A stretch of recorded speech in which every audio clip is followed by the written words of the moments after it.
everybody. It's Georgia Rose from Zencuda. Welcome to the Soul Space. I'm actually pre-recording today's Soul Space podcast because, of course, it's Columbus Day for us here in the United States of America, and I have a holiday.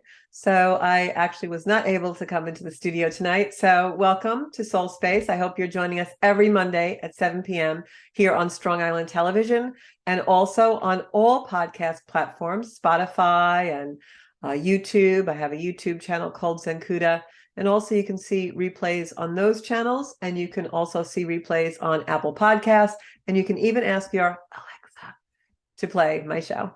So welcome, and if you're not watching this live, then you can definitely watch the replay. So last week we talked a lot about some of the astrology coming in, and boy, oh boy, was it quite a week. We talked a lot about how there would be discord in the world, and I hate to report that as a negative, but sometimes it helps us to become aware of those things so that we can actually know what to expect and use astrology for guidance. So what a week it was. We are now seeing a war in Israel, and the Speaker of the House position here in the United States has been vacated.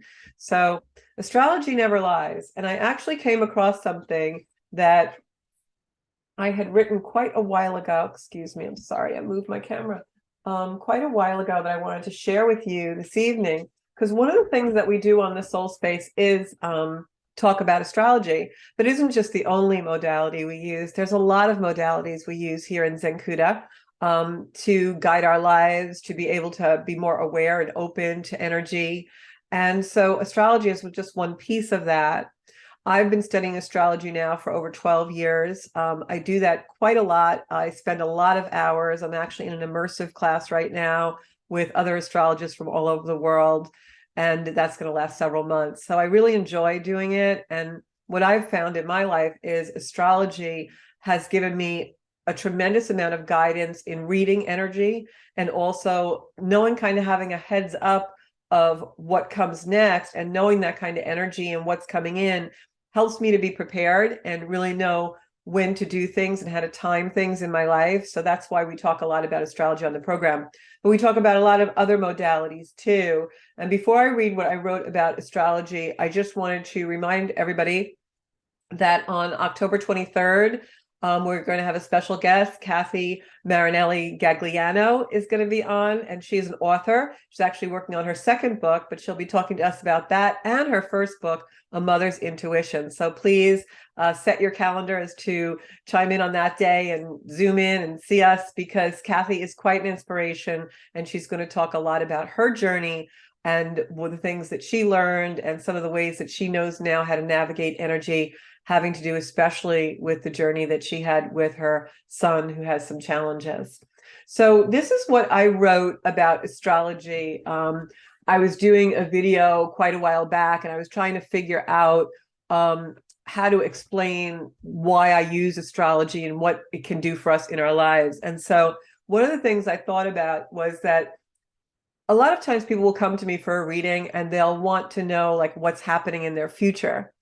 And, you know, I do have some premonition and some psychic ability, but I use it for evolution. I don't, you know, if you come to me for a reading, I'm not exactly going to tell you, oh, you're going to win lotto or you're going to buy a red car.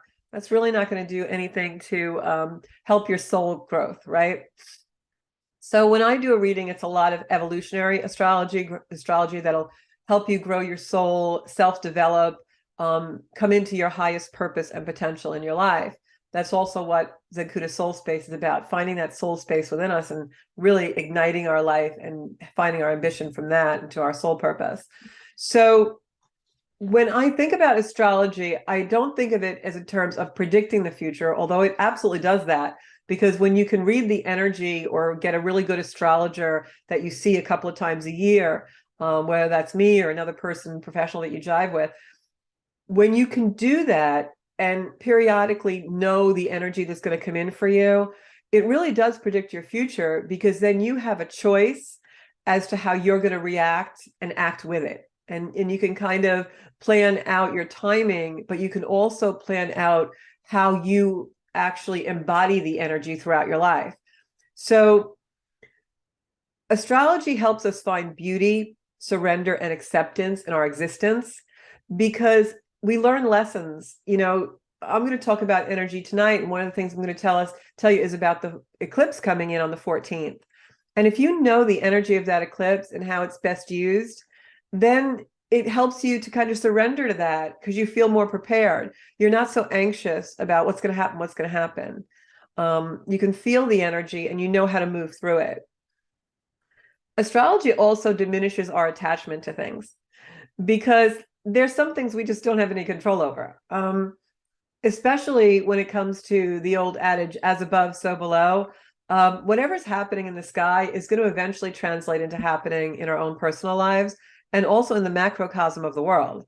So energy is energy. We can't really change energy. We can transform the way that we react to it and thereby transform the actions that take place in our lives. So it's really true that our attachment to the energy or the attachment to certain things becomes lessened because we can see a bigger picture, a broader sense. We know what's coming next. So we're not so tied and entangled into the power dramas that might be happening today because we know it's not permanent and the energy keeps moving and ebbing and flowing, and something either more challenging or more easy or more beautiful is coming, and we have to focus on what we're going to do next. Astrology also promotes our inhabitant of reality. What does that mean? It means that we live in reality. Like, we're not so worried about the future because we're using the energy that we know is coming to create our future. So we don't worry about the speculation of the worst thing happening. Even when we're undergoing a particularly challenging transit, when you're working with your astrology and your birth chart and you're seeking a professional to do that with you, it enables you to really understand what's real and what's just the story in our head. So then we really start to live in reality instead of in those crazy stories that we tell ourselves that are going to happen before they ever happen, right? As my yoga instructor always says, the voice in your head is just the voice in your head, and your mind will always lie to you. But the stars in astrology always tell the truth, just like our bodies, right? If we stop the chatter in our mind to just drop in and feel the sensations in our body, we know what's real. We know what makes us upset or our intuition tells us to stay away from, or the things our intuition tells us to go for. But we spend so much time in the story in our head. So astrology helps us interpret energy so that we stay in reality. Astrology is meant to release us from anxiety and fixation about our existence. And it really does that just in the ways I've explained, but also because as we progress through our chart and we know kind of what our innate nature is and how we're born and what our existence is, the energy that we're absolutely incarnated with is in our chart. It's our nature. The personality is not something we're necessarily born with. We're born with our nature, what we are truly authentically are. But the personality, of course, is formed, and we form it based on the external things that come into our life, the influences, the parental units, the structures, the schooling, the religions, the politics, everything that we, are taking in through the five senses. But our nature, our true nature, is above the five senses. It's what we were before we were ever born. It's what we will be after we transform. So when we live by our true nature, that soul space, then it becomes less anxious and we're less fixated on what comes next because we have that trust of who we innately are. And astrology really promotes all of this for us simply by knowing the energy, being able to really look at the energy, read it, and see it. And you don't have to be an astrologer. And I can't say this strongly enough. Get a professional astrologer to work with you 2 or 3 times a year to go over your chart so that you know what the energy coming in is and you can flow with it. Because I see all these memes that come up on Facebook and all these amateur astrologists who put all these things out. And most of the time, it's really not what the energy is. Like the society in general and the media in general has everyone fearing Mercury retrogrades, for instance. And Mercury retrogrades are actually a very important part of our self-development. Any planet retrograde is, because when a planet goes retrograde, it gives us a chance to deeply go into the energy of that planet and what their archetype and what the influences are of that planet. Using Mercury as an example, Mercury is our minds, Mercury is communication, Mercury is the sequencing of things as they come into our life. So when we have a Mercury retrograde, it means the planet is close to Earth, it's more potent, and so it slows down a little bit. Planets never stop and they never go backwards, they just slow down. And so when a Mercury is retrograde, what the lesson is to really plan more. Make sure you're paying attention to the details. Use your mind and your mind's energy where it's most effective. Work smart, not hard. Instead of having to do everything twice after it falls apart, check it twice before you start. Before you leave the house to catch that airplane, double check everything. Do I have my luggage? Do I have my boarding pass? Do I have my identification? Did I remember everything I needed to remember? That's what Mercury teaches us. It's the process of thought. So when Mercury is retrograde and we ignore our process of thought, that's when the glitches happen. So that's what Mercury retrograde, for instance, teaches us. But society makes us have this problem of Mercury retrograde causing all these problems and issues. And oh my God, don't do anything on a Mercury retrograde. No, do things on a Mercury retrograde, but check everything twice and make sure that you're utilizing your most important mental capacity. That's what Mercury, our communication, wants us to do. So that's an example of when you understand the energy, how you utilize it. So when I see a Mercury retrograde coming up, I don't say, oh my God, I better not do something. I better not buy the car or sign the paperwork. I say, oh, it's a Mercury retrograde. Let me make sure that I check the paperwork twice, really read that fine print, and make sure this is what I want, right? That's the lesson of Mercury retrograde. So that's the lesson of the energy of the astrology, is to know it. And if you watch some of these memes that come forward, or the amateur columns or the amateur people on YouTube who haven't really studied, they can give you some really misleading information. And that's going to defeat the purpose of using the modality of astrology to guide your life. So there's beauty in everything. There's beauty and bliss in everything, but you want to make sure that it has a truthful foundation, right? So astrology connects us also to eternity. And one of the things that I think is the most beautiful about the planets, and some astrologers, partly I kind of believe in this. I can feel it in my body, and in my soul, but I don't know yet the extent of it because I'm still studying my own development with these things. But a lot of master astrologers think of the planets as gods, like each planet is a different sort of a god or deity in the sense of their archetype and their energy. I could see, why that would be thought, because there's one creator energy that created all the planets. And when you really study astrology, just the mathematical formulas and the way they keep having repetition, almost like the flower of life or certain mathematical formulas, it's uncanny, and you can no longer not believe in creator, God, energy, eternity, the evolution of life, planets, and things. There's just no way you can ever deny that energy when you study astrology, because it's all just mapped out there in the universe, and it can be seen and it's tangible. And there's still so much we don't even know yet. So I'm sure that'll keep being proved. But that's why, for me, astrology connects me with eternity. And just the cycles of the planet and the evolutions of them have given me such comfort in my life, knowing that energy never dies. It just transforms. And you can really see it in the planets and in the stars and just in the beautiful mysteries that are out there. And then also in a lot of the things that we have solved and we do know to be true, and the science. So yeah, that connection with eternity really changed my perspective of life, because when I realized that, I'll give you an example. I remember being terribly, terribly heartbroken about a breakup. And at one point, just realizing, you know what, I don't really have to be that heartbroken, because maybe in this lifetime that energy isn't going to resolve, and it was a breakup where there was a lot of things that to this day I still don't know what was true. I still don't know what that person thought of me and why, because some of the things they said I know were not true, and vice versa. So I know that energy will never reconcile in this lifetime, but I take great comfort in the fact that our souls will probably somehow reconcile it in some way. put a period at that sentence in some lifetime, maybe eons from now, I don't know.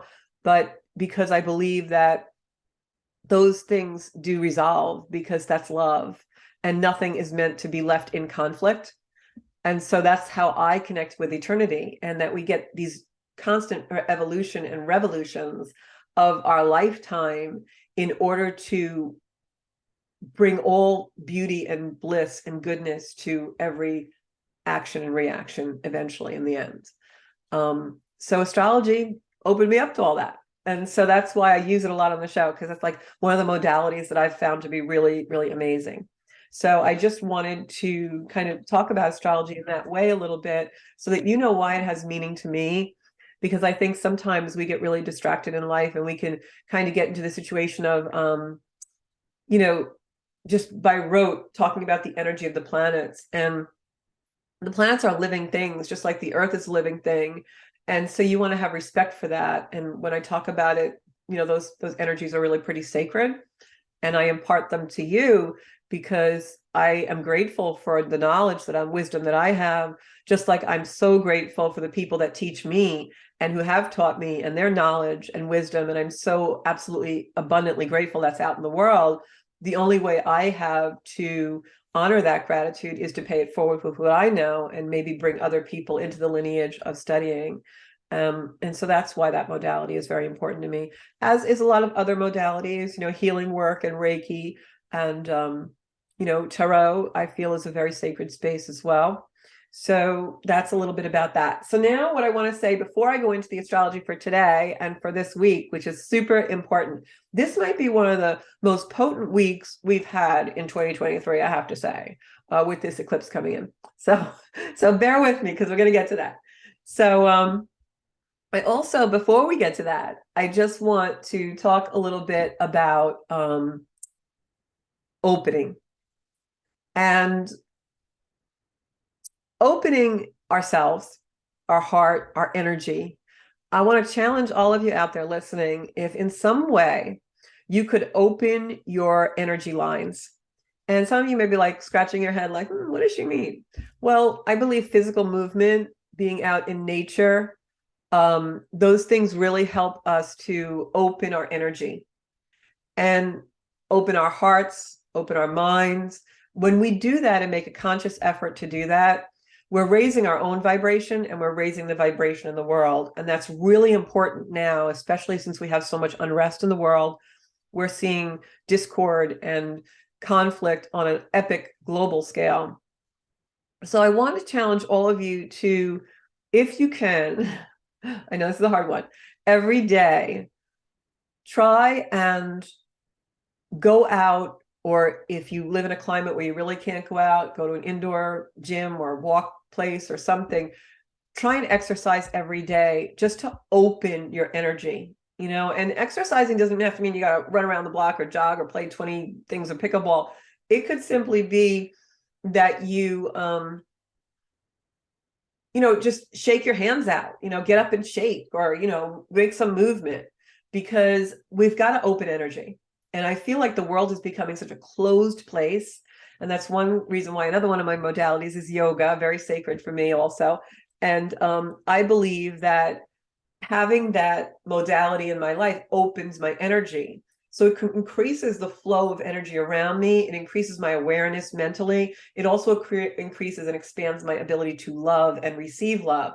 So I'm just going to challenge all of you to really open yourselves, even when you feel yourself stretch, or you pull your arms back and really stretch back, and stretching that chest, we're opening our heart area, really important to do on a daily basis. And then sending that opening and that love out to everyone in the universe. It could be that simple.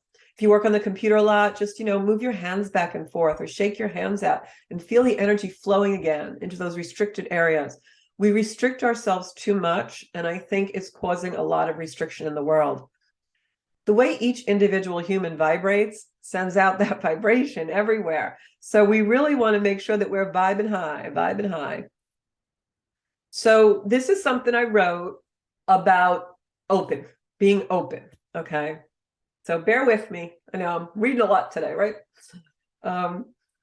So living open is a choice. It really is. And sometimes it's not an easy choice. If we've been hurt or offended or angry, man, we do not want to live open. I know, I've been all those things. Jealousy, envy. Oh man, we're closed, right? That might is right comes out. I'm going to show you, I'm not vulnerable. So living open is a choice. The universe can't give you anything if your door is closed. Amazon isn't the only thing that leaves stuff on your doorstep. I wrote this to myself, by the way. So does God. Amazon isn't the only thing that leaves stuff on your doorstep. So does God. But are you home? Are you fully present to receive it? That's the challenge in this energy that's coming up that we're in already this week. Are we open? Can we remain open when we're seeing atrocities on our television? Can we remain open when we're hearing screaming in the streets? Can we remain open when our friends or family maybe offend us, or we're so angry we want to be offensive? Can we remain open when we're hurt, sad, grieving? That's the challenge. And that's what Pluto teaches us. And Pluto's coming in heavy till the end of this year. So what if we got as excited about the things life brings us as we do when the doorbell rings and there's a package on the porch? What's on your porch? Are you open or closed? Is your door open or closed? And what's on that porch? Is there passion on your porch? Are you ready to pick that up and start your day on your way out? Or is there disappointment, frustration? What's on the porch?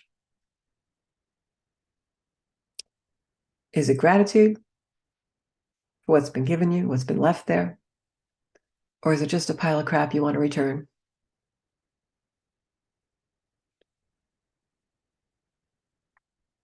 We're all channels. We are. We're all channels of energy. Energy comes through us, comes out of us, comes into us. We're just this big tube, this big channel of energy. But are we open? Are we receiving what we're meant to receive during our lifetime here? And are we giving out what we're meant to give out during our lifetime here? How can we expect to receive if we're closed? We can't expect to receive if we're closed. We want it all, but sometimes we're bitter and disappointed, and we're closed to it. Sometimes we don't even know it. We don't even realize it. The door's closed. We don't want anything on our porch. Don't give me anything. I don't want anything for my birthday. How many times we do that? And we take away someone else's joy of giving to us because we don't know how to receive. We're tired. We've had it. We're done. We don't want to give anybody anything. We don't need anything. But you do. You got to be open.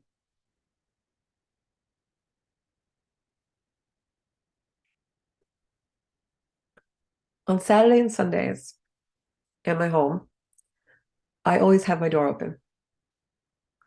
Literally, like I'll get up and I'll just, after I'm dressed or whatever, and I open my front door to just let people know, hey, if anybody's driving by or wants to stop in, hopefully nice people. But a lot of my neighbors have moved away now, but I used to live in a neighborhood where we did that. People walked in the house, had a cup of coffee. How many of us grew up that way? We're afraid of that now, aren't we? Closed. We might want it, but no one's going to do it because our door is closed. Maybe manifesting is a lot like Amazon. Open the door when the package comes, be open. It's a choice. Starts with being a clear channel to receive. So if you want somebody to come over for a cup of coffee or just to sit, maybe meditate with you or look at a chart or whatever, you got to pick up the phone and be open. You got to open the door. You got to let things come in. And I just wanted to remind everybody of that because we are going to have the next few days and the last few days also coming into this weekend. And now it's Monday again. We've got a lot of energy coming in that's challenging, but we're up to it. We can handle it as long as we stay open. When we stay closed, we might think we're blocking the energy, but usually what happens is the energy kind of hovers around us looking for an opening, right? Because energy wants us to process it. The only way to get over something or learn from it or get the wisdom that is in the abduction and the loss of certain energies is to go through them. You have to go through it. So don't remain closed. You've got to open so that you can have the experience you're meant to have in this lifetime.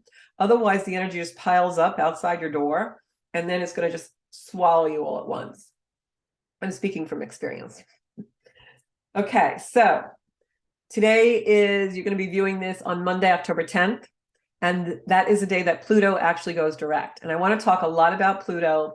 Pluto is a planet that a lot of people get scared of, like, oh no, Pluto, because Pluto is really referred to as sometimes decay, death, not always nice things. But when you look at that energy of Pluto, it's really rebirth. It's, typically speaking, the caterpillar becomes the butterfly. That's Plutonian energy.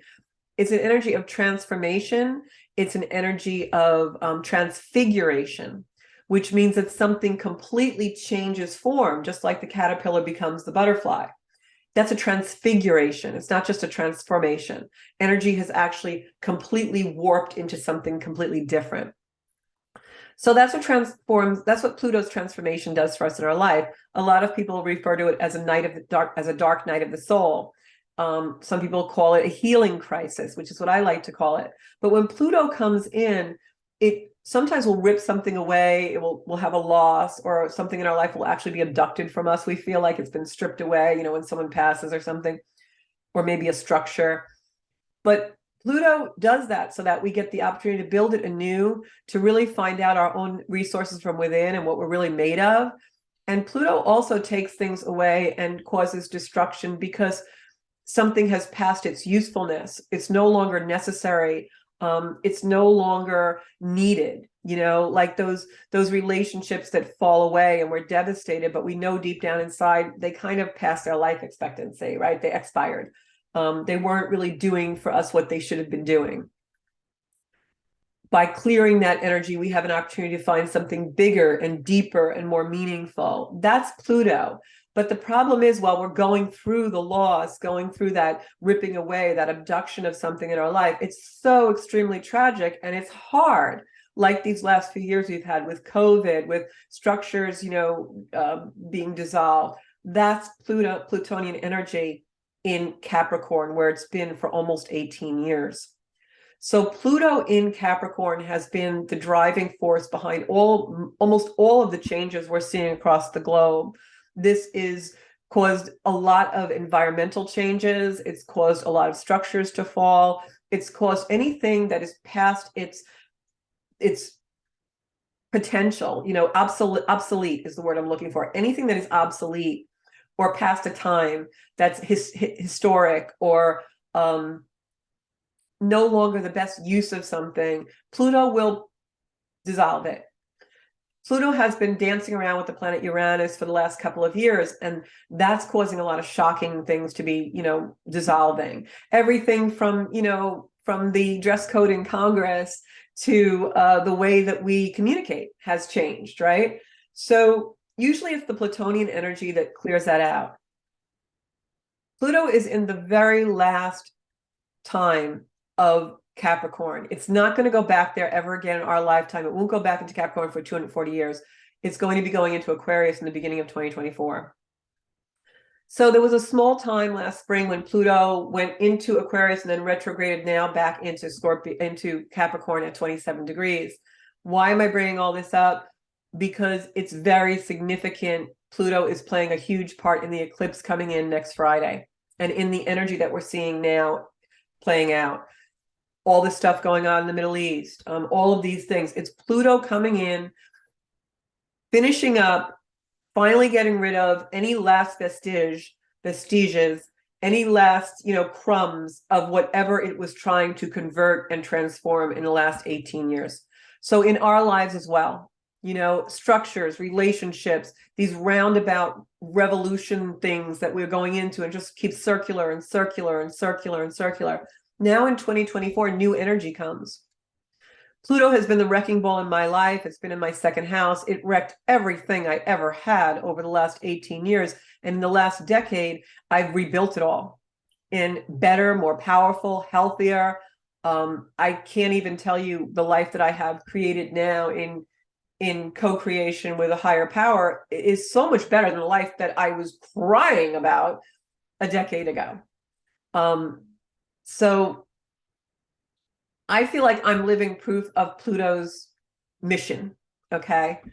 So I don't fear Pluto. I actually like the deep dive. I like to go really deep under everything so that I can see what it wants to transform and then do the work. That takes a lot of courage, a lot of valor. So for everyone out there that's gone through that type of healing crisis in their life, and I know so many of you have, I know personally of some of your trials and tribulations, and we're all in triumph. We all eventually triumph. It's that circle of life, that circle of planets, right? That circle of eternity. But now Pluto's coming in the last couple of months of 2023 to finish the job.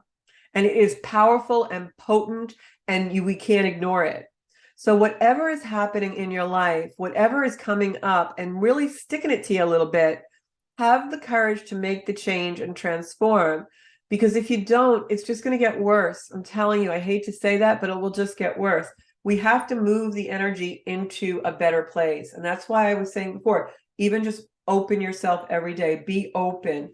You want to let this disruptiveness bring you awareness. Go through the disruption to find out, what does this want from me? What do I need to give? How do I have to feed this in a healthy way so that I'm not getting eaten alive by it anymore? All right. That's really what it is. And it's all courage. And I spoke about this on last week's show too. And this really funny thing happened outside the studio. Bobby Lucera, who's my producer, Bobby LA, we love him. I have such gratitude for everything Bobby has done for me. And somebody left a little painted rock outside the studio door the other day that he put on Facebook that said courage. And I said, Bob, I was talking about that on the show. We have to have courage to walk through some of the adversity that got piled onto us in the last few years. And now in this little bitty chunk of 2023 that we have left, you're going to see a lot of conflict, a lot of disruption, but it's not a bad thing. Going through it and being in the reality of it is very uncomfortable, very painful. We're going to see a lot of loss. But the overall picture, the broader picture of it, is to bring us to a better place.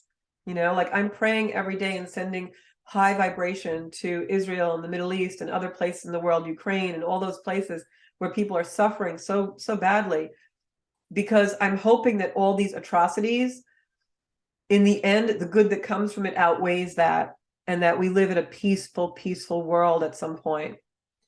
So the week starts on Monday with Pluto going direct. That means the energy is going to be super potent throughout this week and next.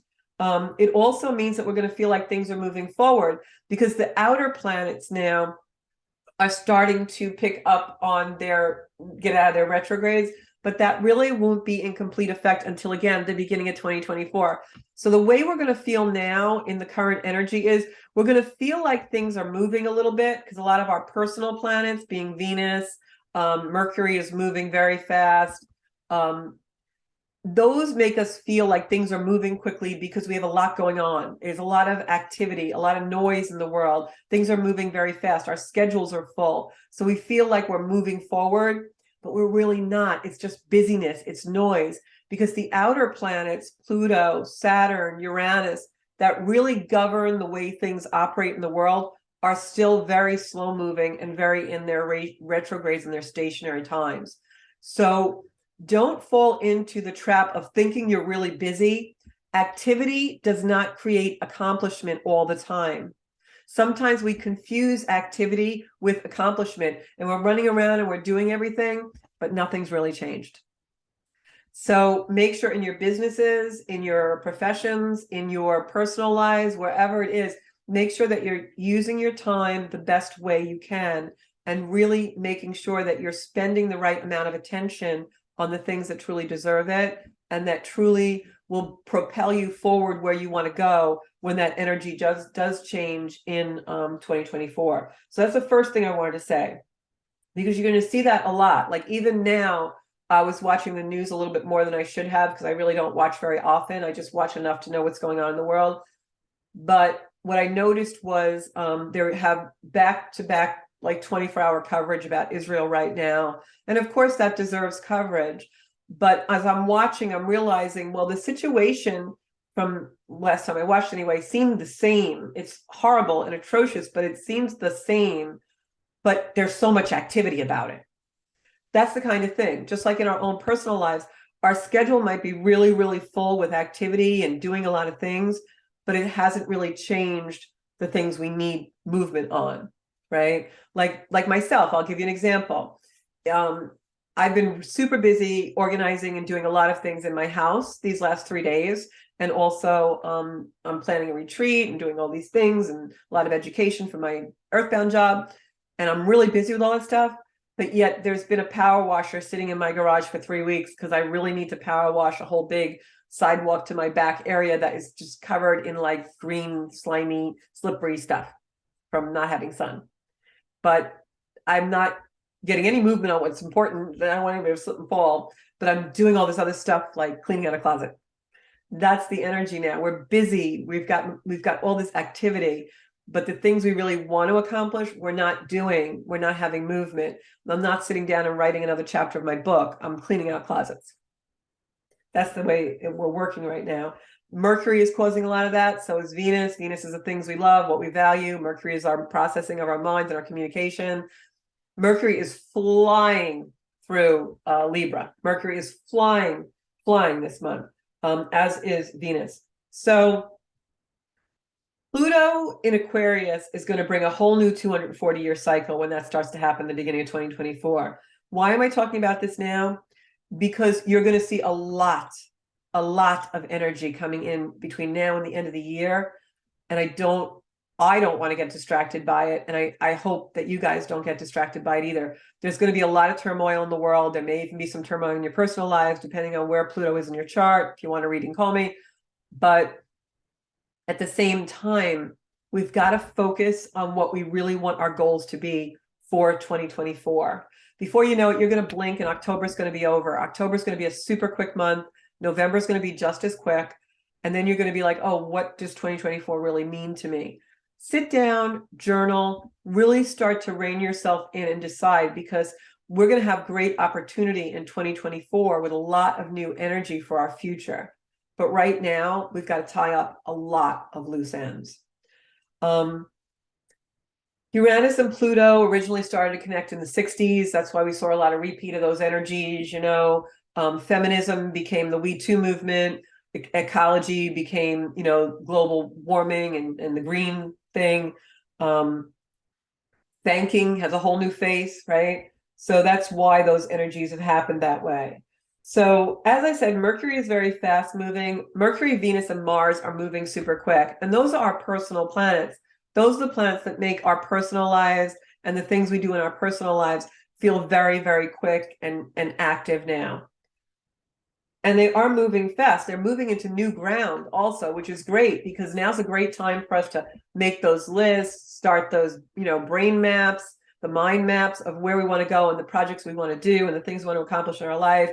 Plan those trips for 2024, that kind of thing. Look at your itinerary, do your research. But October is a month where there's just a lot of conflict and there's no way out of it. A lot of the things that come up this month are not going to be resolved for a while. We're going to feel like we're spinning a little bit, especially a little bit later in this week when I believe it is the 11th and 12th, when we've got some aspects coming into Chiron, which is the planet of our healing. So what we want to do is make sure we use this energy to kind of be as introspective as we can, because it's going to be very distracting with all the things that are going on in our personal life and outside world. So you want to make sure that you are able to go and be a little bit introspective and focus on your personal goals, and then look and see if your activities and the actions you're taking in your life are supporting those goals. Because it's going to be really easy for those goals to fall by the wayside, and then we miss the opportunity of the energy we have to really be in the planning and preparation stages for that, which is from now until the end of the year. So I'm going to go through a couple of days with you.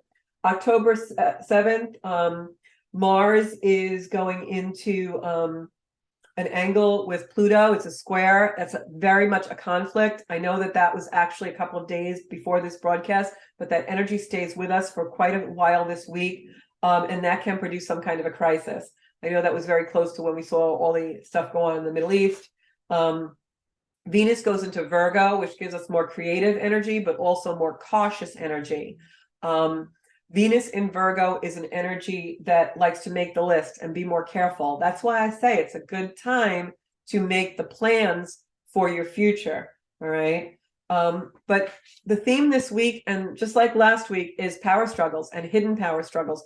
People speaking against authority, especially when Mars goes into Scorpio, which is on the 12th and around 12th, 13th, like the evening of the 12th.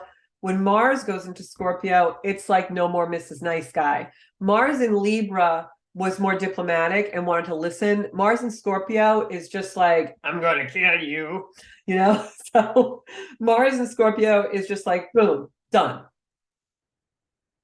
That's it. Explosion. So that energy happens right on the eclipse. So the eclipse comes in on the 14th. We've got now Mars in Scorpio, which is a take no prisoners type thing. We've got Pluto and Mars in a square, which is like conflict, crisis of conflict, conflict of crisis. We've got hidden power struggles. But what this does, the good side of this, is it brings us awareness. Once we see the conflict unraveling and unfolding, we're like, oh, now I know what that was about. Now I know where this is going. I know where we're going with this, right? So it almost becomes an energy of, and stick with me on this, it becomes an energy of integrating what we thought we knew this whole year, right? We've had this fogginess, this like, what's true, what's not true? Oh, is that true? Oh, but wait, then they said this. Now, with this eclipse, we start to get an energy. We're still in conflict, but now an awareness starts to come through. And now it becomes what we thought happened isn't what actually happened. And now we're able to see it. And we're able to better gauge where we're going and what we want to happen. So the fogginess might be still there a little bit, but the awareness is coming through it. It's like seeing headlights through the fog. Now we kind of get a little bit orientated. We can orientate to the energy, and now we kind of come up with a plan. And that's why that Virgo energy, that Venus in Virgo, is so great, because that's tactical. It wants to, make the list, cut the brain map, and this piece goes there and this piece goes there. And so this awareness that comes in really does lead us to the future, but it's slow going because we still have those outer planets very slow. So you're not going to see the world just wake up one day and be like, I get it, this is our future. But personally, you will now start to watch everything with an awareness, and now you can start to create your own future because you kind of know how things are going to go. So really open that energy. Like I said, physical movement every day, open the heart, open the mind, lead yourself into the future by your awareness. Conflict's going to be all around you. Be very strategic and tactical and just observe and know, okay, I see that's happening. I know what that's about. I'm going to go over here and plan for it. That's the way to utilize the energy. Do you see how astrology can guide us so beautifully? So the eclipse is happening at 21 degrees of Libra. This eclipse aspects Uranus, which is at 22 degrees of Taurus. So you're going to expect some changes. Eclipse energy will be from, let me just look at my dates here, because eclipse energy doesn't just like happen in a night. Eclipse energy stays with us. So the punch of this Libra Aries axis is going to be with us from April of this year. It started and until March of 2025. We'll have a lot of focus on relationships.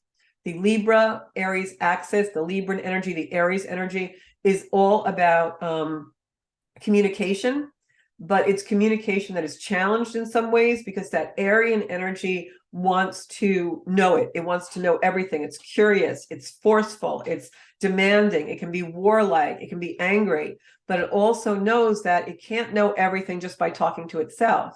So Aries goes to Libra and says, come into my thinking, come into my project. I need you to help me understand. And Libra's role is the harmony, teaching Aries that, might is not always right. Do you want to be right, or do you want to be in love? Do you want to, rule with an iron fist, or do you want to open to receive the thing you really are trying to get through power, right? So that's the axis that we're going to be on for a long time. 2024, those are the themes that are going to come in because of this eclipse season. The themes are going to be balance. It's going to be all about partnerships, not just romantic partnerships, but business partnerships, family partnerships, diplomacy. Libra is very much all about diplomacy, hearing the other person's side. Hopefully this energy will lean more towards the Libran energy with the conflicts we have going on in the world, and not the Aries energy. This is about commitment and the effort it takes, it is required to be in a commitment, to be in a true partnership. It's no easy task. This is having the courage to be vulnerable and also simply state your own need. That's Libran energy. This is about making peace. This is about establishing harmony in your environment. This probably why I'm cleaning out my closets. This Libran eclipse wants you to make your home beautiful, wants you to create a beautiful environment even on your person. And you'll see that energy playing out for the next 18 months or so. Also, this is a complicated energy. I know this seems like a complicated video. It's complex because the Libra Aries axis is all about complexity. It's about the complexity of relationship and speaking, and when do I speak and when do you speak, and can we listen to each other to create the harmony that is Libran. The diplomacy, it takes a lot of effort to do that. We all speak and then we listen with the intent to reply. Can you listen without the intent to reply? Can you listen to listen?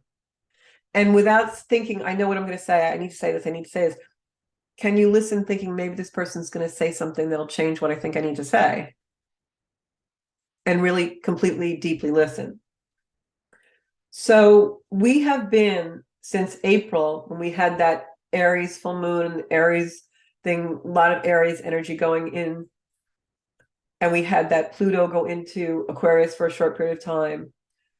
What that did was it brought us in an axis where we were expressing and accessing a lot of like our assertiveness, right? Like, we are who we are.